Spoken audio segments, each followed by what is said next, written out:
नमस्कार विद्यार्थी मित्रांनो, मी प्राध्यापक प्रवीण कड आपल्या सगळ्यांचं मनपूर्वक स्वागत करतो। विद्यार्थी मित्रांनो, आपल्याला माहिती आहे की महाराष्ट्र नगर परिषदेमध्ये वेगवेगळ्या पदांसाठी भरती प्रक्रिया राबवण्यात येणार आहे आणि यामध्येच एक महत्त्वाचं पद कॉमर्सच्या विद्यार्थ्यांसाठी अर्थात बीकॉम या ठिकाणी ज्यांचं झालेलं आहे, उत्तीर्ण आहेत अशा विद्यार्थ्यांसाठी एक सुवर्ण संधी सरकारी नोकरीची आपल्याला मिळालेली आहे। ती म्हणजे लेखापरीक्षण व लेखा सेवा ही परीक्षा अर्थात ऑडिटर अँड अकाउंटंट। तर एकूण 2 पेपर यामध्ये असणार आहेत, एक म्हणजे पेपर 1 आणि पेपर 2। पेपर 1 हा आपला जनरल स्टडीजचा आहे आणि पेपर 2 हा आपला कॉमर्स या विषयाचा आहे। तर जवळपास 40 प्रश्न कॉमर्स या विषयावर विचारण्यात येणार आहे।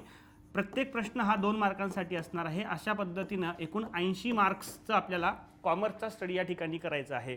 तर आपण या ठिकाणी बघणार आहोत एकंदरीत परीक्षेचं स्वरूप नेमकं काय आहे, कोणकोणते प्रश्न मागील 2018 मध्ये जी परीक्षा झालेली होती त्यामध्ये विचारलेले आहेत। तर चला तर आपण बघूयात। बघा विद्यार्थी मित्रांनो, आपल्याला नगर परिषद संचालनालय जे आहे त्यांनी जो काही सिलेबस दिलेला आहे कॉमर्सचा हा थोडासा अस्ताव्यस्त स्वरूपाचा आहे। तर तो एक रिस्ट्रक्चर करण्याचं काम या ठिकाणी मी केलेलं आहे। तर आपण या ठिकाणी बघू शकता एकूण जवळपास आपल्याला या ठिकाणी स्टडी करायचे आहेत 13 विषय। ओके, तर या 13 विषयांमध्ये कोणकोणते विषय आपल्याला स्टडी करायचे आहेत? सगळ्यात पहिल्यांदा महत्त्वाचं म्हणजे book keeping and accountancy class 11th। Class 11th हे आपलं बेसिक असणार आहे। सो बेसिक टू ॲडव्हान्स अशा पद्धतीचा आपल्याला हा स्टडी करायचा आहे, ज्यामध्ये 11th 12th बीकॉम एमकॉम एवढेच नाही तर CA CS CMAचा एंटरचा किंवा फाउंडेशनचाही काही सिलेबस या ठिकाणी ॲड झालेला आहे। दुसरा विषय आपल्याला क्लास 12 मध्ये आपल्याला बुक कीपिंग अँड अकाउंटन्सी हा अभ्यास करायचा आहे। हे दोन्ही पुस्तकं जी आहेत हे आपल्याला 100% या ठिकाणी स्टडी करायचे आहेत। त्यानंतर बघा तिसरा विषय आहे आपला फायनान्शियल अकाउंटिंग, जो की FY बीकॉमला या ठिकाणी स्टडी केला जातो। यामधले काही युनिट्स, सगळंच नाही पण काही युनिट्स या ठिकाणी अभ्यासायची आहेत। सिलेबसमध्ये आपण बघणारच आहोत। SY बीकॉमचं कॉर्पोरेट अकाउंटिंग आपल्याला अभ्यासायचं आहे, अमॅलगमेशन ॲब्सॉर्प्शन अकाउंटिंग स्टँडर्ड। त्यानंतर TY बीकॉमचं आपल्याला ॲडव्हान्स अकाउंटिंगचे काही युनिट्स अभ्यासायचे आहेत, जसं की इन्व्हेस्टमेंट अकाउंटिंग आहे, loss of profit, loss of stock अशा पद्धतीचे काही युनिट्स आहे। त्यानंतर SY बीकॉमचंच आपल्याला या ठिकाणी अभ्यासायचं आहे कॉस्ट अकाउंटिंग, कॉस्टिंगच्या संदर्भात जे काही थोडेसे थेरॉटिकल पार्ट आहे प्लस काही प्रॅक्टिकल पार्ट आहे तो अभ्यासायचा आहे। 7वा जो विषय आहे तो म्हणजे business law. Again business law या ठिकाणी आपल्याला TY बीकॉमला पाहायला मिळतं। त्यानंतर SY बीकॉमचा आपल्याला कंपनी लॉ हा सब्जेक्ट अभ्यासायचा आहे। एमकॉमचा फायनान्शियल मॅनेजमेंट सब्जेक्ट अभ्यासायचा आहे। TY बीकॉमचा इन्कम टॅक्स अभ्यासायचा आहे। ऑडिटिंग अँड ॲश्युरन्स हे सुद्धा TY बीकॉमचं असणार आहे। आणि बिझनेस एथिक्स अँड कम्युनिकेशन तर हे एमकॉम लेव्हलचं आहे। आणि शेवटचा जो विषय आहे इन्फॉर्मेशन टेक्नॉलॉजी अर्थात आपल्या भाषेमध्ये MSCIT, तर ते जे आहे क्लास 12th लेव्हलचं आपण या ठिकाणी स्टडी करणार आहोत। तर सगळ्यात पहिल्यांदा आपण बघूयात की 11वीचं जे आपल्याला अभ्यास करायचा आहे, ज्यामध्ये introduction to bookkeeping and accountancy याचा समावेश होतो। हे पहिलं आणि महत्त्वाचं युनिट, ज्यामध्ये आपण बुक कीपिंग आणि अकाउंटन्सी याचा मिनिंग अभ्यासणार, डेफिनेशन आणि काय ऑब्जेक्टिव्स या बुक कीपिंग अँड अकाउंटन्सीच्या मागे आहे, त्याचं इम्पॉर्टन्स, डिफरन्स काय आहे बुक कीपिंग आणि अकाउंटन्सीमध्ये। त्यानंतर अकाउंटन्सी, बुक कीपिंग आणि अकाउंटन्सी याच्यामध्ये काय फरक आहे, अकाउंटन्सीच्या डेफिनेशन आपल्याला अभ्यासायच्या आहेत। Basis of accounting system, accounting system लिहिण्याचा जो काही बेस आहे, जसं की काही व्यवहार हे कॅश बेसिस होतात, काही व्यवहार हे क्रेडिट बेसिस होतात आणि काही व्यवहार हे हायब्रिड बेसिसला होतात, तर ते आपल्याला या ठिकाणी स्टडी करायचे आहे। बेसिक अकाउंटिंग टर्मिनॉलॉजीज, उदाहरणार्थ कॅपिटल म्हणजे काय, ड्रॉइंग म्हणजे काय, डेटर्स, क्रेडिटर्स, गुडविल या संदर्भात ज्या काही टर्मिनॉलॉजी आहेत या अभ्यासायच्या आहेत। त्याच्यानंतर अकाउंटिंग कन्सेप्ट्स, कन्व्हेन्शन आणि प्रिन्सिपल्स, अकाउंटिंग ट्रीटमेंट फॉलो करत असताना काही महत्त्वाच्या कन्सेप्ट्स, कन्व्हेन्शन आणि यासोबतच प्रिन्सिपल्स आपल्याला दिलेले आहेत। उदाहरणार्थ काही कन्सेप्टपैकी आपल्याला माहिती आहे बिझनेस एंटिटी, गोईंग कन्सर्न, मनी मेजरमेंट, कॉस्ट कन्सेप्ट, या सगळ्या कन्सेप्टचा अभ्यास या ठिकाणी करायचा आहे। त्यानंतर दुसरं युनिट आपल्याला अभ्यासायचं आहे ते म्हणजे double entry system of accounting. So आपण कोणती सिस्टीम अभ्यासणार आहोत? Double entry. प्रत्येक व्यवहाराचे किमान 2 इफेक्ट होतात. Every transaction has its 2 effect. काहीतरी डेबिट होणार, काहीतरी क्रेडिट होणार. ओके, तर मग ह्या डबल एंट्री सिस्टीम जी आहे त्याचा मिनिंग आणि डेफिनेशन आपण या ठिकाणी बघणार आहोत. काही फॅक्च्युअल माहिती आपण बघणार आहोत, जसं की 1494 मध्ये लुका डी बर्गा पॅसियालो जो होता त्याने लुका डी बर्गो पॅसियालो तर याने काय केलेलं आहे, ही जी काही बुक किपिंगची डबल एंट्री सिस्टीम आहे ती शोधून काढलेली आहे. त्याच्यानंतर recording accounting information double entry book keeping सिस्टीमचे काय ॲडव्हान्टेजेस आहे. क्लासिफिकेशन ऑफ अकाउंट्स, जसं की पर्सनल अकाउंट आहे, इम्पर्सनल अकाउंट आहे. Okay, golden rules of debit आणि क्रेडिट्स. आपण जे काही अकाउंट्स या ठिकाणी बघणार आहोत, पर्सनल अकाउंट, रिअल अकाउंट आणि नॉमिनल अकाउंट, याचे काय रूल्स असणार आहेत, काय डेबिट करायचं, काय क्रेडिट करायचं. आणि त्यानंतर आहे आपलं अकाउंटिंग इक्वेशन. अकाउंटिंग इक्वेशन म्हणजे उदाहरणार्थ बॅलन्स शीट आपण जेव्हा या ठिकाणी प्रिपेअर करतो तर जेवढी ॲसेट आहे तेवढीच काय असली पाहिजे, लायबिलिटी असली पाहिजे. अशा पद्धतीचं जे काही इक्वेशन आहे ते आपण या ठिकाणी स्टडी करणार आहे. त्याच्यानंतर नेक्स्ट युनिट आपल्याला अभ्यासायचं आहे accounting documents and journal. Accounting करत असताना काही महत्त्वाचे डॉक्युमेंट्स या ठिकाणी आपल्याला पाहायला मिळतात, जसं की वाउचर्स आहे, कॅश मेमो आहे, इनव्हॉइस आहे, credit memo, receipts, cheque etcetera. या सगळ्यांचा अभ्यास, त्याचे काय कॅरेक्टरिस्टिक्स आहे ते आपल्याला या ठिकाणी अभ्यासायचे आहे. त्यानंतर आपण जर्नलचा अभ्यास करणार आहोत.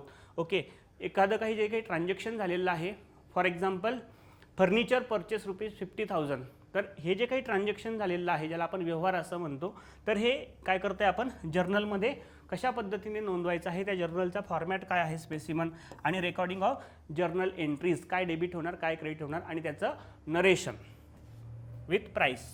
देन नेक्स्ट युनिट आहे आपलं लेजर. तर या ठिकाणी आपण लेजर तयार करणार आहोत, त्याचं इम्पॉर्टन्स, डेफिनेशन, मिनिंग, त्याचा फॉर्मॅट बघणार आहोत. त्यानंतर ज्या काही जर्नल एंट्रीज या ठिकाणी पोस्ट करायचे आहे, posting of entries from journal of subsidiary books to the ledger. तर लेजरमध्ये ज्या काही एंट्रीज आपण पोस्ट करतो त्या कुठून करतो, सबसिडरी बुक्स आणि जर्नलमधून. त्यानंतर या लेजर अकाउंटचं काय होतं, बॅलन्सिंग होतं आणि शेवटी काय होतं, ट्रायल बॅलन्स या ठिकाणी प्रिपेअर होतं. Trial balance is nothing but the list of debit and credit balances. Then subsidiary books, ज्याला आपण सहाय्यक पुस्तकं असं म्हणतो, तर या सबसिडरी बुक्समध्ये आपल्याला अभ्यासायचं आहे बघा, cash book with cash column, cash book with cash and bank column, simple and analytical petty cash book with imprest system, त्यानंतर परचेस बुक, त्यानंतर purchase return book, sales book, sales return book आणि journal proper. Yes.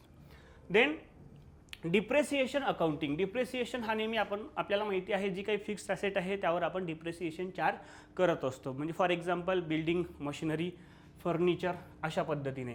So डिप्रेसिएशनचं meaning, definition आणि importance, त्यानंतर factors of depreciation, कोणते घटक असे आहेत की जे डिप्रेसिएशनला कारणीभूत ठरतात. मेथड्स ऑफ डिप्रेसिएशन, त्यामध्ये आपल्याला 2 मेथडचा स्टडी करायचा आहे. पहिलं म्हणजे स्ट्रेट लाईन मेथड आणि दुसरं म्हणजे रिटर्न डाऊन व्हॅल्यू मेथड. आणि ह्या 2मध्ये काय फरक आहे ते सुद्धा आपल्याला अभ्यासायचं आहे. आणि एक्झाम्पलच्या माध्यमातून अकाउंटिंग ट्रीटमेंट ही डिप्रेसिएशनसाठी कशा पद्धतीने केले जाते ते बघायचं आहे. त्यानंतर final accounts of a proprietary concern. Okay, so proprietary concern जी आहे, कन्सर्न म्हणजे काय, कन्सर्नचा अर्थ या ठिकाणी होतो बिझनेस. तर जो काही प्रोप्रायटरी बिझनेस आहे, सोल ट्रेडिंग कन्सर्न जी आहे, त्या ठिकाणी आपल्याला काय करायचं आहे, फायनल अकाउंट तयार करायचं आहे. आणि फायनल अकाउंटमध्ये कशाचा समावेश होतो, trading account, profit and loss account and balance sheet. Trading account कशासाठी काढायचं आहे आपल्याला, तर ग्रॉस प्रॉफिट फाइंड आउट करायचं आहे.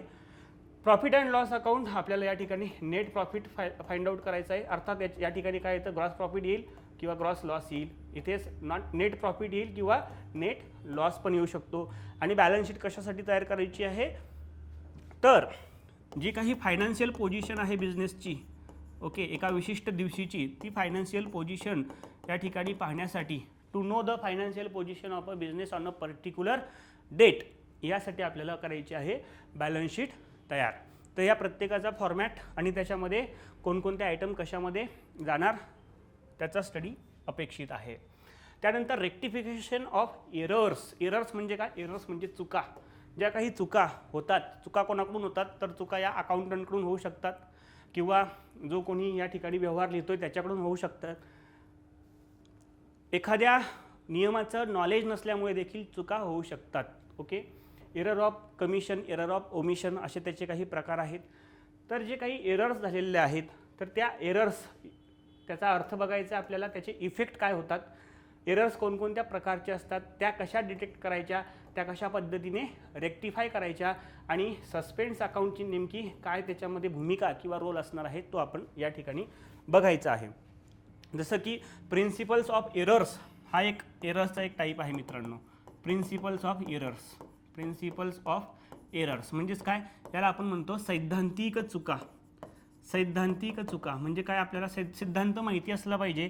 सिद्धांत माहिती नसल्यामुळे ज्या चुका होतात त्याला म्हणतात सैद्धांतिक चुका. Principle of errors. प्रिन्सिपल्स जी काही तत्त्व आहेत, उदाहरणार्थ बघा, एखादी मशिनरी जर खरेदी केली असेल, मशिनरी खरेदी केली, किती रुपयाला मशिनरी खरेदी केली?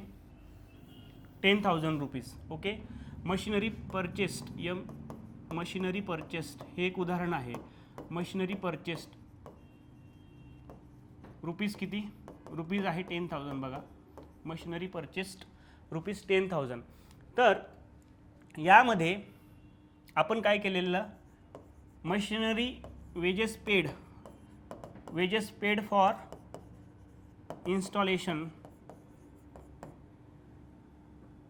installation wages paid for installation of machinery किती रुपये? For example 1,000 rupees. ओके. तर मशिनरी परचेस रुपीज 10,000 या व्यवहारामध्ये जर आपल्याला डेबिट आणि क्रेडिट इफेक्ट बघायचा असेल, मशिनरी ॲसेट्स असल्यामुळे मशिनरी अकाउंट डेबिट होते आणि कॅश जातीये म्हणून कॅश अकाउंट क्रेडिट होणार रुपीज 10,000. बट सायमल्टेनियसली काय व्यवहार झालेला आहे की जी काही मशिनरी आहे ती इन्स्टॉल करण्यासाठी, बसवण्यासाठी आपण वेजेससुद्धा दिलेली आहे 1,000 रुपीज.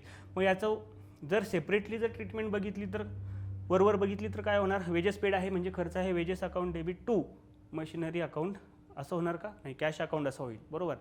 पण हे चुकीचं ट्रान्झॅक्शन या ठिकाणी होईल. कारण हे काय झालेलं आहे, हे जी काही वेजेस पेड केली कशासाठी केली? मशिनरी इन्स्टॉलमेंट करण्यासाठी केली. म्हणून वेजेस पेड 1,000 रुपीज आपण काय करणार आहोत याच्यामध्येच ॲड होणार. आणि अशा पद्धतीने मशिनरीचा खर्च किती दाखवणार? टोटल मशिनरीचा खर्च 11,000. Okay. Machinery account debit to cash अशा पद्धतीने 11,000. तर सैद्धांतिक चुका अशा स्वरूपाच्या असतात आणि त्या काय कराव्या लागतात? रेक्टिफाय कराव्या लागतात.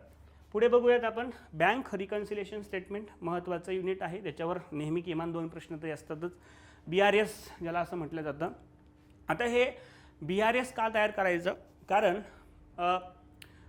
पहिल्यांदा हे BRS कोण तयार करतात बघूयात आपण. That is the owner of the business. व्यवसायाचा मालक जो आहे हा व्यवसायाचा मालक बँक रिकन्सिलेशन स्टेटमेंट तयार करत असतो. का तयार करायचं? Because it is a statement to reconcile the differences between 2 column cashbook in bank column. 2 column cashbook. कॅशबुकचा कोणता कॉलम? तर बँक कॉलम. कॅशबुकचा बँक कॉलम आणि काय? पासबुक. याच्यामध्ये काय पडतंय? फरक पडतंय. पासबुक कोणाकडे असतं? पासबुक कोण मेंटेन करते? बँक मेंटेन करते. आणि कॅशबुक कोण मेंटेन करतं? व्यवसायाचा मालक. तर बँकेमध्ये पासबुकनुसार असलेली कॅश आणि व्यवसायाच्या मालकाने प्रिपेअर केलेलं कॅशबुक यानुसार असलेली कॅश याच्यामध्ये काय पडतोय? फरक पडतोय. ओके. मग हा फरक का पडतो ते फाइंड आउट करण्यासाठी काय तयार केलं जातं? बँक रिकन्सिलिएशन स्टेटमेंट तयार केलं जातं. तर रिकन्सिलिएशन म्हणजे काय? रिकन्सिलिएशन म्हणजे त्याचा मेळ या ठिकाणी साधला जातो. तर हे बँक रिकन्सिलिएशन स्टेटमेंट तयार करण्यासाठी आपल्याला काही डॉक्युमेंटची आवश्यकता असते. जसं की पे इन स्लिप. जसं की पे इन स्लिप म्हणजे आपण डिपॉझिट या ठिकाणी भरतो तेव्हा पे इन स्लिप भरावी लागते. बँकेमध्ये पैसे काढताना विड्रॉल स्लिप भरावी लागते. बँक पासबुक आपल्याला प्रोव्हाइड केलं जातं. बँक स्टेटमेंटसुद्धा मिळतं. बँकेचा ॲडवाईससुद्धा मिळतो. हे काय आहे? महत्त्वाचे बँक डॉक्युमेंट्स आहे आणि या माध्यमातून बँक रिकन्सिलिएशन स्टेटमेंट तयार केलं जातं. बँक BRSचं जे काही स्पेसिमन आहे ते बघूयात आपण आणि काही महत्त्वाचे या ठिकाणी BRS कशा पद्धतीनं प्रिपेअर करायचं त्याचेसुद्धा काही उदाहरणं विचारले जातात. महत्त्वाचं पुढचं टॉपिक आहे accounting of not for profit organisation. तर नॉट फॉर प्रॉफिट ऑर्गनायझेशन त्याच्या नावामध्येच आहे अशा संस्था किंवा अशा संघटना ज्यांचा उद्देश हा नफा कमविणे नसून तर व्यवसायाची समाजाची सेवा करणे हा असतो. त्याला आपण म्हणतो नॉट फॉर प्रॉफिट ऑर्गनायझेशन, अव्यापारी संस्था. तर या अव्यापारी संस्था ट्रेडिंग अकाउंट तयार करत नाही, प्रॉफिट अँड लॉस तयार करत नाही, तर त्याऐवजी काय तयार करतात, रिसिप्ट अँड पेमेंट अकाउंट तयार करतात आणि त्यावरून इन्कम अँड एक्सपेंडिचर आणि बॅलन्स शीट तयार करावे लागतात. तर नॉट फॉर प्रॉफिट मेकिंग ऑर्गनायझेशनचं अकाउंट्स, त्यांचं फायनल अकाउंट्स आणि जे काही अकाउंटिंग स्टँडर्ड्स त्यासाठी ॲप्लिकेबल होणार आहे त्याचा आपल्याला अभ्यास करायचा आहे. त्यानंतर महत्त्वाचं युनिट आहे बिल्स ऑफ एक्सचेंज. आता बिल्स ऑफ एक्सचेंज हे काय आहे मित्रांनो, तर बिल ऑफ एक्सचेंज हे आहे आपलं, याला म्हणता येईल it is a negotiable instrument. Negotiable instrument बघा, निगोशिएबल इन्स्ट्रुमेंट. निगोशिएबल इन्स्ट्रुमेंट म्हणजेच काय बघा, निगोशिएबल इन्स्ट्रुमेंट ॲक्टसुद्धा आपल्याला बिझनेस लॉमध्ये स्टडी करायचं आहे. सो निगोशिएबल म्हणजे ट्रान्सफरेबल आणि इन्स्ट्रुमेंट म्हणजे काय, डॉक्युमेंट्स. असे डॉक्युमेंट जे की आहे ट्रान्सफरेबल, जसं की चेक कसा आहे ट्रान्सफरेबल आहे. ओके, त्याच पद्धतीने बिल ऑफ एक्सचेंज ज्याला विनिमय विपत्र किंवा हुंडी असं म्हणतात. तर उधारीचे जे काही व्यवहार होतात हे उधारीच्या व्यवहाराचं जे काही प्रमाण आहे ते प्रमाण म्हणजे आपल्याला या ठिकाणी सांगता येईल की बिल ऑफ एक्सचेंज. इंट्रोडक्शन आणि त्याची नेसेसिटी, डेफिनेशन आणि मिनिंग आपल्याला स्टडी करायचं आहे. त्याचा फॉर्मॅट बघायचा आहे. Parties to the bill of exchange कोणकोणत्या पार्टीज आहे, जसं की ड्रॉवर आहे, ड्रॉवी आहे आणि पेई आहे. म्हणजे बिल ऑफ एक्सचेंजला या ठिकाणी किती 3 पार्टी असतात. ड्रॉवर म्हणजे असे आदेशक, जी व्यक्ती बिल ऑफ एक्सचेंज निर्माण करते किंवा तिचा निर्माता म्हणजे कोण आहे, आदेशक आहे. ड्रॉवी म्हणजे ज्या व्यक्तीवर काढलेली असते, अर्थात कोण असणार आहे तो या ठिकाणी आपला ऋणको असणार आहे, अर्थात डेटर असणार आहे ज्याच्याकडून पैसे मिळणार आहे. ओके, आणि पेई म्हणजे ज्याला पैसे प्रत्यक्षामध्ये मिळतील. सो ड्रॉवर आणि पेई या 2 व्यक्ती एकच असू शकतात. त्यानंतर आपण या ठिकाणी बघणार आहोत पुढचं युनिट अकाउंटिंग स्टँडर्ड्स. आता अकाउंटिंग स्टँडर्ड्स. ओके, अकाउंटिंग स्टँडर्ड्समध्ये आपल्याला काय काय अभ्यासायचे बघा, महत्त्वाचे काही अकाउंटिंग स्टँडर्ड्स आहेत. आता हे अकाउंटिंग स्टँडर्ड म्हणजे काय, स्टँडर्ड जे की सगळ्यांनी फॉलो करायचं आहे. ओके, व्यवसाय कोणाचाही असे ना, परंतु सगळ्यांनी जी काही अकाउंटिंग लिहिण्याची जी काही पद्धती आहे ही जनरलाइज होईल, तिचं सामान्यीकरण होईल अशा पद्धतीने ती फॉलो केली पाहिजे, म्हणून त्याला आपण अकाउंटिंग स्टँडर्ड असं म्हणतो. आणि यासाठी आपल्याला काही गाईडलाईन दिलेल्या आहेत. स्टँडर्ड्स म्हणजे एक प्रकारे आपण काय म्हणूया त्या ठिकाणी गाईडलाईन्स आहेत की अकाउंटिंग कशा पद्धतीने लिहायचं आहे.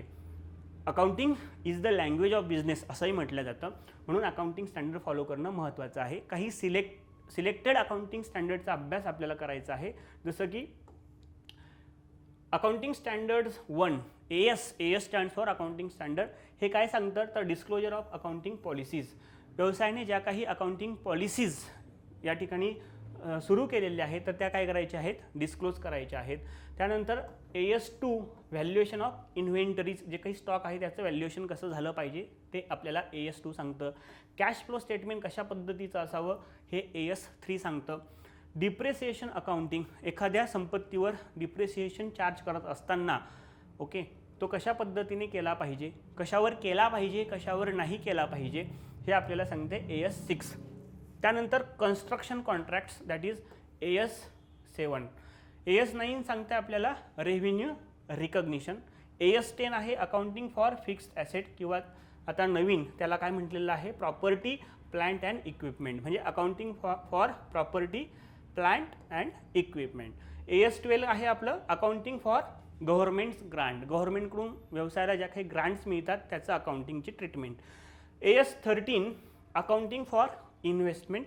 AS14 accounting for amalgamation. Amalgamation means 2 or more companies come together to form a new business. Okay, त्यानंतर AS19 लीज संदर्भात आहे आणि AS29 प्रोव्हिजन, कंटिंजंट लायबिलिटी आणि कंटिंजंट ॲसेट्स याच्याशी संदर्भात आहे. त्यानंतर आपण पुढे जाऊयात. पुढे आहे आता कंपनी अकाउंट्स. आता कंपनी अकाउंट्स म्हणजे आता इथे ग्रॅज्युएशनचा भाग सुरू झाल्याचं आपल्याला पाहायला मिळतं, ज्याच्यामध्ये आपल्याला बघायचं आहे financial statement of a company. तर कंपनी कायदा 2013 नव्यानं जो आलेला आहे सुधारित कायदा, त्यामध्ये विशिष्ट फॉर्मॅट दिलेलं आहे कंपनीचं.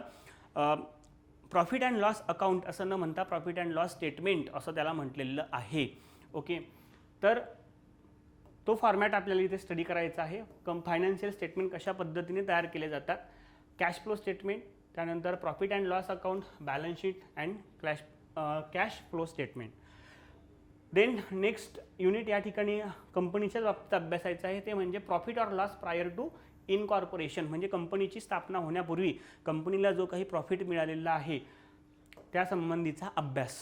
Profit or loss prior to incorporation. Incorporation म्हणजे कंपनीची स्थापना होण्यापूर्वी, म्हणजे जोपर्यंत कंपनीला व्यवसाय सुरू करण्याचं प्रमाणपत्र मिळत नाही. कोणत्या कंपनीच्या बाबतीत? सार्वजनिक कंपनीच्या बाबतीत. ओके, तर त्या संदर्भात आपल्याला काही एक्झाम्पल बघायचे आहे. त्यानंतर बोनस इश्यूज याचे जे काही अकाउंटिंग ट्रीटमेंट आहे ती अभ्यासायची आहे.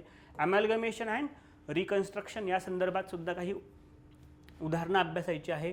Average due date and account current, जो की CA फाउंडेशनचा एक थोडासा छोटा पार्ट आहे. सेल्फ बॅलन्सिंग लेजर्स हाही CA फाउंडेशनचा एक छोटा पार्ट आहे. अकाउंटिंग फॉर स्पेशल ट्रान्झॅक्शन साधारणतः TY मध्ये आपल्याला पाहायला मिळतं. काही FYमध्ये सुद्धा आहे बघा. Hire purchase and instalment sale transaction हा FYचा अभ्यासक्रम आहे पुणे विद्यापीठाचा. त्यानंतर इन्व्हेस्टमेंट अकाउंटिंग हे सुद्धा आपल्याला या ठिकाणी बघायला मिळतं TYला. Insurance claims for loss of stock and loss of profit. प्रॉफिटचा काय होतोय? लॉस होतोय. प्रॉफिटच झाला नाही, व्यवसाय बंद आहे 1 वर्ष झालं कोरोनामुळे, त्याच्यामुळे प्रॉफिटचा काय झाला? लॉस झाला. ओके, मग त्यासाठी काय मिळतंय? इन्शुरन्स मिळतंय. लॉस ऑफ स्टॉक, व्यवसायाला आग लागली किंवा स्टॉक चोरीला गेला तर त्याच्यामुळे काय झालं? लॉस झाला. मग काय करायचं? इन्शुरन्स क्लेम करायचा. ओके, त्यानंतर इश्यू इन पार्टनरशिप अकाउंट्स हे 12th लेवलचं असणार आहे. पार्टनरशिप्स अकाउंटमध्ये आपल्याला माहिती आहे की ॲडमिशन ऑफ पार्टनर, रिटायरमेंट असेल त्याचं, तर या सगळ्या गोष्टी त्याच्यामध्ये येणार. पार्टनरशिप डीड काय कसं आहे. Accounts from incomplete record. Incomplete record म्हणजे काय? इनकम्प्लीट रेकॉर्ड म्हणजे ज्याला आपण सिंगल एंट्री सिस्टीम असं म्हणतो. ओके, जी की डबल एंट्री सिस्टीम नाही आहे, ती सिंगल एंट्री. मग सिंगल एंट्री काय? उदाहरणार्थ जे काही ड्रॉइंग आहे, मुलाला गाडी खरेदी करण्यासाठी 1 लाख रुपये दिले आणि ते 1 लाख रुपये व्यवसायाचा खर्च म्हणून दाखवले. सो हे अलाउड आहे का एक्सपेन्सेस? तर नाही आहे. म्हणजेच मग असं जर कोणी करत असेल तर ती काय झाली? इनकम्प्लीट रेकॉर्ड झालं, सिंगल एंट्री सिस्टीम झाली. तर त्या सिंगल एंट्री सिस्टीमचं डबल एंट्रीमध्ये कसं पद्धतीने कन्वर्ट करायचं त्याची उदाहरणं बघणार आहोत. नेक्स्ट सब्जेक्ट आहे कॉस्ट अकाउंटिंग. SY BComचा विषय आहे, ज्यामध्ये आपल्याला अभ्यासायचं आहे कॉस्ट अकाउंटिंगचं इंट्रोडक्शन, त्याचं मिनिंग अँड डेफिनेशन. त्यानंतर मटेरियल्स, लेबर, ओव्हरहेड्स, वेगवेगळ्या पद्धतीचे जे काही खर्च आहेत, एक्सपेन्सेस आहेत, operating process and operation, standard costing, marginal costing, budgets and budgetary control. हे सगळं काय असणार आहे? बेसिक लेवलवर क्वेश्चन येणार आहेत. त्यानंतर महत्त्वाचा विषय आहे बिझनेस लॉज किंवा अदर लॉज. आता यामध्ये आपल्याला स्क्रीनवर दिसतात त्या पद्धतीचे ॲक्ट किंवा लॉज स्टडी करायचे आहे. पहिला आणि महत्त्वाचा कायदा द इंडियन कॉन्ट्रॅक्ट ॲक्ट, अर्थात भारतीय करार कायदा 1872. तर 1872चा करार कायदा आपल्याला अभ्यासायचा आहे. त्याच्यामध्ये अभ्यासायचं आहे ॲग्रीमेंट म्हणजे काय, कॉन्ट्रॅक्ट म्हणजे काय, ठराव आणि करार याच्यामध्ये नेमका काय फरक आहे. करार करण्यासाठी करार करणाऱ्या पक्षाची पात्रता काय आहे, कॅपॅसिटी ऑफ द पार्टीज, ती व्यक्ती सज्ञान असावी, ती व्यक्ती म्हणजेच मायनर नसावी, 18 वर्ष वयापेक्षा कमी नसावी, स्वस्थ चित्त बुद्धीची असावी, म्हणजे साऊंड माइंड असावी. तर हे काही त्याच्यामध्ये पात्रता आहे आणि इतर बऱ्याचशा गोष्टी आपल्याला अभ्यासायच्या आहेत. निगोशिएबल इन्स्ट्रुमेंट्स ॲक्ट 1881 हे आपण निगोशिएबल इन्स्ट्रुमेंट म्हटलेलो आहोत की असे डॉक्युमेंट्स जे की काय आहे, कन्व्हर्टेबल आहे, ट्रान्सफरेबल आहे. सो निगोशिएबल इन्स्ट्रुमेंट्स ॲक्ट ज्याच्यामध्ये आपल्याला काय बघायचं आहे, पहिल्यांदा बघायचं आहे आपल्याला प्रॉमिसरी नोट्स, वचनचिठ्ठी, प्रॉमिसरी नोट्स अभ्यासायची आहे, प्रॉमिसरी नोट्स. त्याच्यानंतर दुसरं काय अभ्यासायचं आहे, दुसरं अभ्यासायचं आपल्याला bill of exchange, bill of exchange, bill of exchange अभ्यासायचं आहे. आणि तिसरं अभ्यासायचं आहे आपल्याला चेक. ओके, तर वचनचिठ्ठी विनिमय विपत्र किंवा हुंडी आणि धनादेश, या तिघांचा विशेषत्व आणि अभ्यास आपल्याला करायचा आहे निगोशिएबल इन्स्ट्रुमेंट ॲक्टमध्ये. या प्रॉमिसरी नोटचा फॉर्मॅट काय, त्याचे वैशिष्ट्य काय, बिल ऑफ एक्सचेंज त्याचा फॉर्मॅट, त्याची वैशिष्ट्ये, कोणकोणते पार्टीज त्याच्यामध्ये इन्व्हॉल्व असतात, सेम चेक म्हणजे काय, चेकची काय वैशिष्ट्ये आहे, या सगळ्यांमध्ये काय फरक आहे, या संदर्भातचा अभ्यास आपल्याला इथे करायचा आहे. त्याच्यानंतर पुढचे जे काही महत्त्वाचे कायदे आहेत जसं की बघा the payment of bonus act आहे 1965चा, एम्प्लॉईज प्रोव्हिडंट फंड आणि मिससेलेनियस प्रोव्हिजन ॲक्ट आहे 1952चा, payment of gratuity act 1972, minimum wages act 1948, industrial dispute act 1947. त्याच्यानंतर हे दोन महत्त्वाचे कायदे, एक म्हणजे GST ॲक्ट 2017चा आणि एक नवीन विषय आपल्याला एक कोड या ठिकाणी अभ्यास करायचा आहे, महाराष्ट्र म्युनिसिपल अकाउंट कोड 2013. जी काही अभ्यासक्रमाची जी PDF आपल्याला मिळालेली आहे त्याच्यामध्ये महाराष्ट्र म्युनिसिपल कोड जो कोड आहे 2013 तो अकाउंटिंगमध्ये टाकलेला आहे त्यांनी, बट आपण तो अदर लॉच्या अंडर स्टडी या ठिकाणी करणार आहोत. ओके. त्याच्यानंतर कंपनी लॉ, अगेन या ठिकाणी आपल्याला माहिती आहे की SY BCom मध्ये आपण कंपनी लॉ शिकलेलो आहोत. त्यामध्ये बघा कंपनी ॲक्ट 2013 यामध्ये महत्त्वाची जी काही सॅलियंट फीचर्स ऑफ आहे, सॅलियंट फीचर्स काय, उदाहरणार्थ पूर्वी जी काही सदस्य संख्या होती, मेंबर जी आहे, नंबर ऑफ मेंबर्स मिनिमम 50 होती, ती वाढवून किती मॅक्सिमम 50 होती, कशाच्या बाबतीत, प्रायव्हेट कंपनीच्या बाबतीत, तर ती वाढवून किती करण्यात आलेली आहे, 200 इतकी करण्यात आलेली आहे. ओके. हे त्याचं एक महत्त्वाचं काय आहे, कॅरेक्टरिस्टिक्स आहे, ते आपल्याला कळतं. ओके. त्याच्यानंतर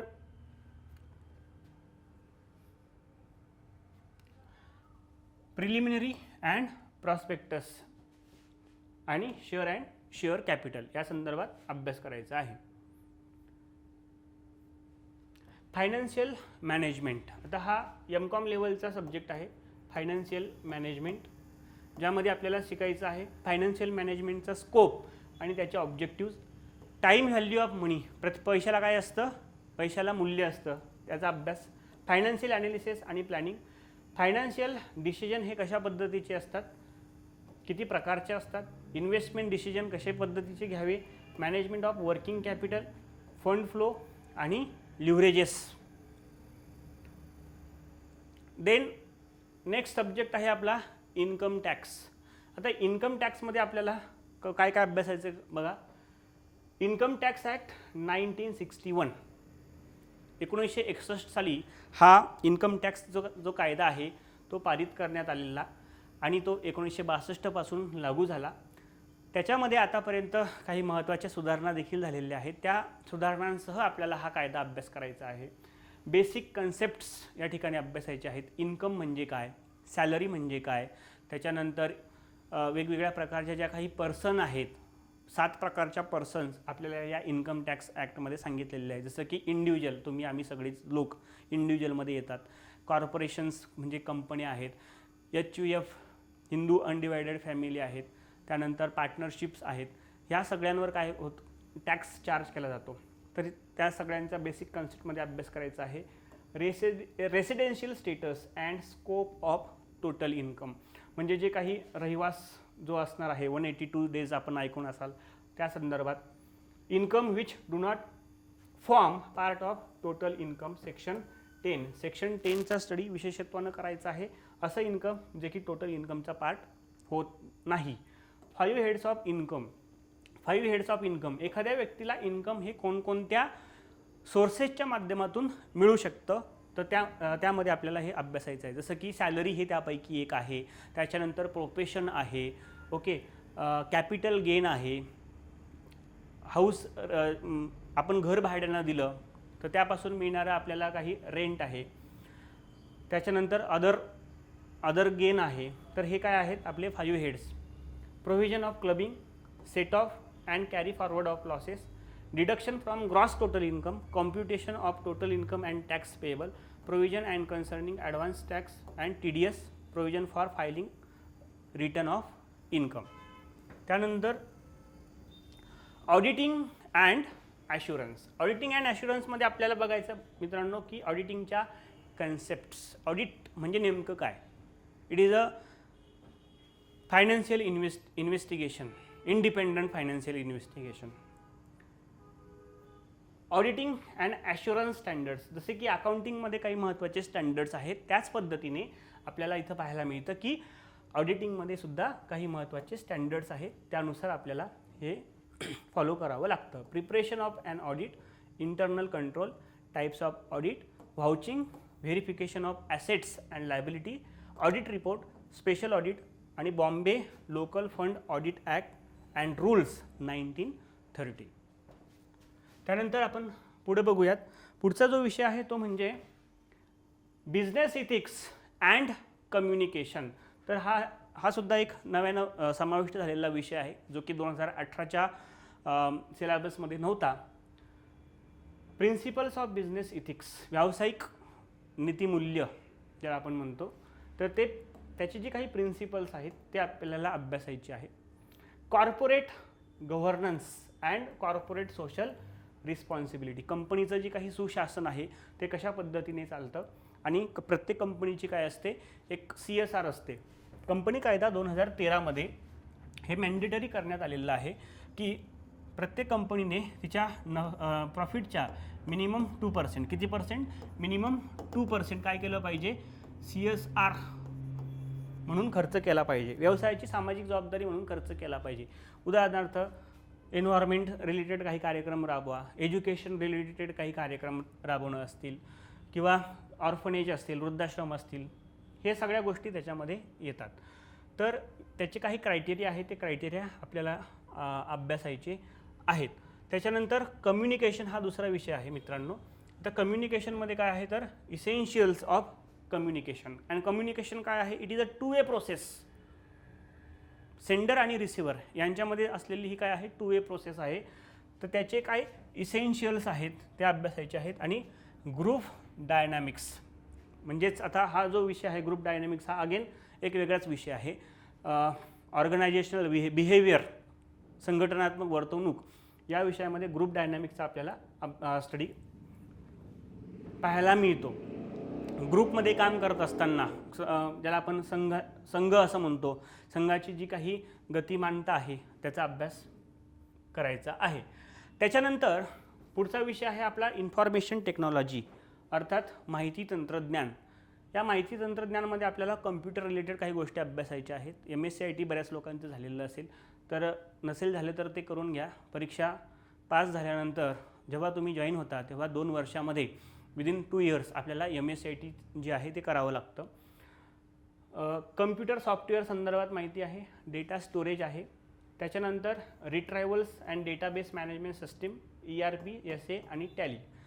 12वीचं इन्फॉर्मेशन टेक्नॉलॉजी हे बुक वाचायचं किंवा लुसेंटचं कम्प्युटर अवेअरनेसच्या संदर्भात ते बुक वाचलं तरी सफिशियंट आहे. ओके, आता या ठिकाणी आपण बघणार आहोत की 2018मध्ये जी काही परीक्षा झालेली होती त्या परीक्षेमध्ये कशा स्वरूपाचे प्रश्न या विषयावर विचारलेले होते. काही सॅम्पल क्वेश्चन्स आपण या ठिकाणी बघूयात, जे की व्हेरी इझी स्वरूपातले मला वाटले ते या ठिकाणी मी घेतलेले आहेत. प्रत्येक परीक्षेमध्ये मिनिमम 10% क्वेश्चन हे इझी स्वरूपामध्ये असतातच. बघा, एखाद्या प्रस्तावाची सुरुवात करणाऱ्या पक्षाला रिकामी जागा असे म्हणतात. इंग्लिशमध्ये जर आपण हे बघितलं तर any party who initiates and offer is called as, त्याला काय म्हणतात. पर्याय आपल्याकडे 4 पर्याय दिलेले असतात बघा. एक आहे ऑफरर, दुसरा आहे ऑफरी, तिसरा आहे ॲक्सेप्टर आणि चौथा आहे फर्स्ट पार्टी. इंग्लिशमध्ये आपण बघितलं, मराठीत काय पर्याय आहेत, मराठीत तेच आहे बघा, ऑफरर, ऑफरी, फक्त इथं स्वीकर्ता आहे आणि इथं प्रथम पक्ष आहे. तर या प्रश्नाचं उत्तर काय आहे, any party who initiate and offer, एखाद्या प्रस्तावाची सुरुवात करणाऱ्या पक्षाला काय म्हणतात, ऑफरर असं म्हणतात. ओके, सो त्याच्यामुळे प्रश्नाचं उत्तर काय असतं, काय असेल या ठिकाणी, ए असेल. तर या प्रश्नावरून आपल्याला हे लक्षात आलं असेल की जो प्रश्न मराठीमध्ये दिलेला असतो तोच प्रश्न इंग्लिशमध्ये सेम त्याच ठिकाणी दिलेला असतो आणि त्याचे 4 ऑप्शनसुद्धा या ठिकाणी आपल्याला दिलेले असतात. ए ऑप्शन मराठीमध्ये सुद्धा आहे, इंग्लिशमध्ये सुद्धा आहे. ही परीक्षा ऑनलाईन झालेली आहे आणि स्क्रीनवर आपल्याला हा एवढा प्रश्न त्या ठिकाणी दिसतो आणि योग्य त्या ऑप्शनला आपल्याला टिक मार्क करायची असते. त्याच्यानंतर पुढचा प्रश्न बघा, खालीलपैकी काय रद्द-बातल करार समजला जातो? आता रद्द-बातल करार याला काय म्हणतात इंग्लिशमध्ये? Void agreements. Which of the following is deemed as a void agreement म्हणून तुम्ही कशाला म्हणणार आहात? Number A valid but not enforceable. असा ॲग्रीमेंट जो काय आहे व्हॅलिड आहे बट नॉट इन्फोर्सिबल. त्याच्यानंतर म्हणजे काय? वैध परंतु अंमलबजावणी योग्य नाही. नंबर बी दोन्ही पक्षांच्या पर्यायावर अंमलबजावणी करण्यायोग्य. Enforceable at the option of both the parties. Number C एका पक्षाच्या पर्यायावर अंमलबजावणी करण्यायोग्य. Enforceable at the option of one party. आणि नंबर डी एखाद्या न्यायालयीन कायद्यामध्ये अंमलबजावणी योग्य नाही. Not enforceable in a court of law. तर आता या प्रश्नाचं उत्तर आपल्याला माहिती असण्यासाठी अगोदर आपण हा कायदा वाचणं गरजेचं आहे. बघा व्हॉइड ॲग्रीमेंट काय म्हणते? खालीलपैकी काय रद्दबदल करार समजला जातो? व्हॉइड ॲग्रीमेंट याचं डायरेक्ट उत्तर सांगतो मी तुम्हाला. व्हॉइड ॲग्रीमेंट म्हणजेच काय? Not enforceable in a court of law. जसं की कुठलाही करार करण्या अगोदर करार करणाऱ्या पक्षाची पात्रता ही विचारात घ्यावी लागते. व्यक्ती सज्ञान असावा लागतो. व्यक्ती स्वस्थ चित्त बुद्धीचा असावा लागतो म्हणजे साऊंड माइंड असला पाहिजे. आणि देशामध्ये अस्तित्वात असलेल्या कोणत्याही कायद्याने त्याला करार करण्यास अपात्र म्हणून घोषित केलेलं नसलं पाहिजे. आता जर समजा एखादी व्यक्ती मायनर आहे, एखादी व्यक्ती समोरची व्यक्ती काय आहे? मायनर आहे म्हणजेच अज्ञान आहे. अशी व्यक्ती ज्या व्यक्तीनं आपल्या वयाची 18 वर्षे पूर्ण केलेली नाही आहेत, मग या व्यक्तीसोबत जर आपण करार करणार असू किंवा करार केला असेल तर काय होणार? तर न्यायालयीन कायद्यामध्ये अंमलबजावणी योग्य तो होणार नाही. ओके, मग तो काय म्हणून घोषित होईल? Void agreement. Void agreement. So minors agreements are void ab initio. हे असं आपल्याला माहिती आहे. मायनर्स ॲग्रीमेंट्स म्हणजेच अज्ञान व्यक्तीसोबत करण्यात येणारे करार मुळातच काय असतात? शून्य असतात. आता व्हॉइडचा अर्थ या ठिकाणी काय आहे? शून्य असणे म्हणजे त्याला काहीही किंमत नाही आहे. ओके, तो काय असतो? रद्दबातल असतो. तर व्हॉइड ॲग्रीमेंट आणि व्हॉइड कॉन्ट्रॅक्ट्स याच्यामध्ये पण काय आहे? फरक आहे. आता इथेच जर व्हॉइड कॉन्ट्रॅक्ट असं म्हणलं असतं, व्हॉइड हा शब्द तसाच आहे आणि बघा शब्द महत्त्वाचा आहे, एक एक शब्द महत्त्वाचा आहे प्रश्न उत्तर देत असताना. व्हॉइड कॉन्ट्रॅक्ट जर म्हणलं असतं तर व्हॅलिड बट नॉट इन्फोर्सिएबल असं त्याचं उत्तर आलं असतं. तर ते का? तर ते आपण नंतरच्या लेक्चरमध्ये बघूयात. Enforceable at the option of both the parties हे असं काही नसतं. Both the parties. Enforceable at the option of one party. Yes, याला काय म्हणतात? व्हायोडेबल. VOI व्हायोडेबल असं म्हणतात. याला काय म्हणतात? व्हायोडेबल कॉन्ट्रॅक्ट म्हणतात. ओके, व्हायोडेबल कॉन्ट्रॅक्ट असं म्हणतात. And not enforceable in a court of law त्याला काय म्हणायचं? Void agreement. पुढे बघूया. पुढचा प्रश्न या ठिकाणी ऑडिटिंगचा आहे. प्रश्न असा आहे की खालीलपैकी कोणती गुणवत्ता म्हणजे क्वालिटी विचारलेली आहे? हिशेब तपासणीला म्हणजे ऑडिटरला त्याचा हिशेब तपासणी अभिप्राय म्हणजे काय? त्याचं जे काही मत आहे, ओपिनियन आहे, परिणामकारक बनवण्याच्या क्षमतेचे रक्षण करते व त्याला कोणत्याही दबावाखाली प्रभावित केले जात नाही. Which of the following quality safeguards the auditor's ability to form and audit opinion without being affected by any influence. कशाचाही प्रभावाखाली तो या ठिकाणी येत नाही. पहिलं म्हणजे प्रामाणिकपणा. यस, त्याच्याकडे प्रामाणिकपणा असलाच पाहिजे. इंटिग्रिटी. निपक्षता. ऑब्जेक्टिव्हिटी म्हणजेच काय? या ठिकाणी कसल्याही प्रकारचं व्यक्तीच्या मतावर अवलंबून न राहता जी काही प्रमाण परिस्थिती आहे त्याचा आपण सारासार विचार केला पाहिजे. ऑब्जेक्टिव्हिटी. निष्पक्षता. कसल्याही प्रकारचे पक्षपाती भूमिका घ्यायची नाही आहे. त्याच्यानंतर प्रोफेशनल कॉम्पिटन्सी म्हणजेच व्यावसायिक सक्षमता असली पाहिजे. म्हणजेच अशा पद्धतीने डी वरीलपैकी सर्व हे या प्रश्नाचं उत्तर आहे. नेक्स्ट क्वेश्चन बघा. विनिमय पत्राला पक्षांची संख्या खालीलपैकी किती आहे? आता प्रश्न हा कशातला आहे? तर हा प्रश्न आहे आपला निगोशिएबल इन्स्ट्रुमेंट ॲक्ट 1881 किंवा हाच प्रश्न आपल्याला ह्याच्यामध्येही पाहायला मिळतो. बिल ऑफ एक्सचेंज 12वीमध्ये जे काही आपण युनिट अभ्यासणार आहोत. Which of the following is the number of parties to a bill of exchange. आता हे बिल ऑफ एक्सचेंज काय आहे माहिती आपल्याला? It is a negotiable instrument. मग या पक्षाला या इन्स्ट्रुमेंट्सला किती पक्ष असतात? याच्यामध्ये असतात मित्रांनो किती पक्ष? 3 पक्ष. कोण कोण असतं? एक असतं ड्रॉवर, दुसरा असतो ड्रॉवी आणि तिसरा असतो पेई. आदेशक, आदेशिती आणि प्राप्तकर्ता. कशाचा? पैशाचा प्राप्तकर्ता. पुढचा मुद्दा या ठिकाणी आपण अभ्यासूयात की खालीलपैकी कोणती बाब ही स्थगित महसूल खर्च आहे, म्हणजेच काय? डेफर्ड रेव्हेन्यू एक्सपेंडिचर आहे. डेफर्ड रेव्हेन्यू एक्सपेंडिचर, एक्सपेंडिचरचे वेगवेगळे प्रकार पडतात. कॅपिटल एक्सपेंडिचर, रेव्हेन्यू एक्सपेंडिचर आणि डेफर्ड रेव्हेन्यू एक्सपेंडिचर. तर बघा, high legal expenses incurred to defend legal suit of ₹10 lakh. 10 लाखांच्या कायदेशीर खटल्याचा बचाव करण्यासाठी केलेला महागडा कायदेशीर खर्च. विक्री जाहिरात खर्च 50,000 म्हणजे sales promotion expenses amount to ₹50,000 आणि वनस्पती यंत्रसामग्री यांच्या विघटनावर केलेला खर्च 10,000. 10,000 spent on dismantling plant and machinery. तर आपल्याला काय विचारलेलं आहे? डेफर्ड रेव्हेन्यू एक्सपेंडिचर याचं एक्झाम्पल काय आहे? तर याचं एक्झाम्पल आहे पर्याय क्रमांक 1, हाय लीगल एक्सपेन्सेस. लीगल एक्सपेन्सेस कसा आहे? हाय, मोठ्या प्रमाणावर केलेला आहे. आणि लीगल एक्सपेन्सेस हा काय फक्त एका वर्षासाठी केले का आपण? तर नाही. त्याचा परिणाम किती? व्यवसाय जोपर्यंत सुरू असणार आहे तोपर्यंत त्याचा आपल्याला काय असणार आहे? उपयोग असणार आहे. So high legal expenses incurred to defend legal suits of ₹10 lakh. Sales promotion हे काय? रेव्हेन्यू स्वरूपाचे खर्च आहेत. सेल्सचं प्रमोशन करावं लागतं आपल्याला. यासोबतच हे स्पेंड केलेलं आहे आपण प्लांट अँड मशिनरीची विल्हेवाट लावण्यासाठी. तर हे सुद्धा रेव्हेन्यू स्वरूपाचे एक्सपेन्सेस आहे. सो त्यामुळे ऑप्शन नंबर ए हे त्याचं उत्तर आहे. नेक्स्ट क्वेश्चन बघा, current investment are valued at. Current investment are valued at. Current investment चालू गुंतवणूक करताना त्याचं मूल्यमापन कशा पद्धतीने झालं पाहिजे? कॉस्ट प्राइस हा पहिला ऑप्शन.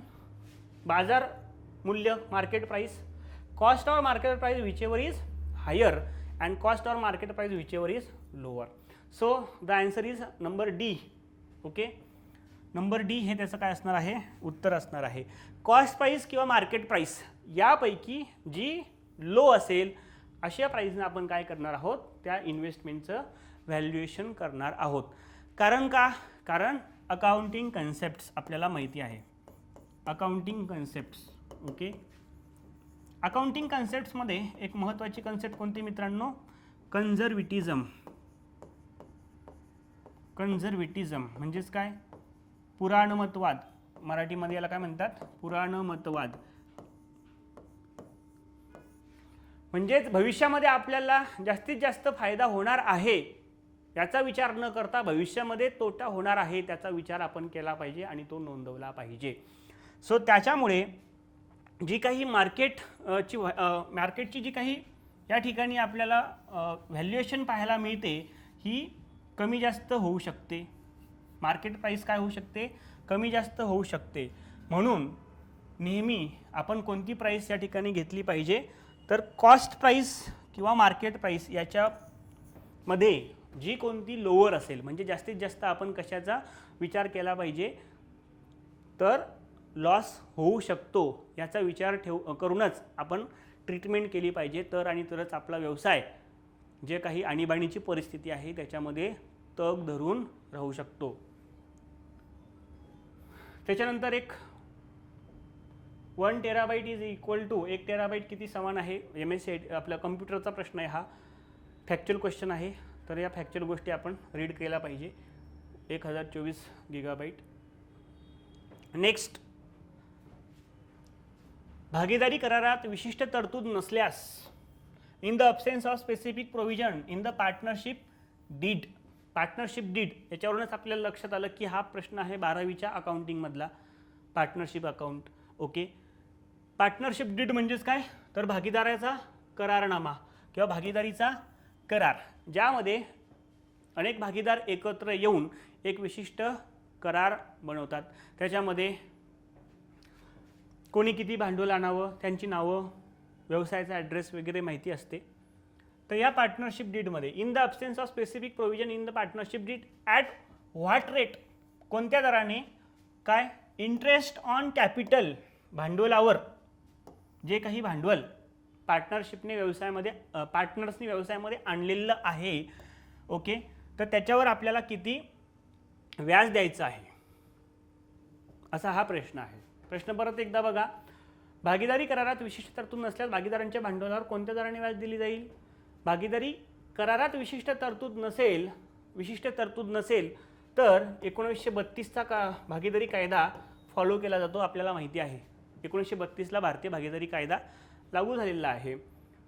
परंतु भारतीय भागीदारी कायद्यामध्ये भागीदारांच्या भांडवलावर व्याज देण्यासंदर्भात काहीही तरतुदी नाही आहेत. उलट असं सांगितलं की पार्टनरशिप डीडमध्ये तशी तरतूद मेन्शन केलेली असेल, स्पष्टपणे मेन्शन केलेली असेल तर आणि तरच पार्टनर्सला त्यांनी आणलेल्या कॅपिटलवर आपल्याला इंटरेस्ट देता येईल, अन्यथा नाही. म्हणजेच मग या ठिकाणी उत्तर आपलं काय होतं, काय असणार आहे, 0%. म्हणजेच काय, नील, कसल्याही स्वरूपाचं या ठिकाणी आपल्याला व्याज देता येणार नाही. कशावर? भांडवलावर. मात्र जर त्यांनी ॲडिशनल भांडवल आणलं आणि जशी तरतूद असेल तर ते द्यावं लागेल. नेक्स्ट क्वेश्चन बघा. नेक्स्ट क्वेश्चन आहे आपला बिझनेस लॉमधलाच. कर्मचारी भविष्य निर्वाह निधी आणि संकीर्ण तरतुदी अधिनियम 1952 अर्थात the employee provident funds and miscellaneous provision act 1952 is applicable to every establishment which is a factory engaged in any industry specified in Schedule 1 and in which dash person are employed.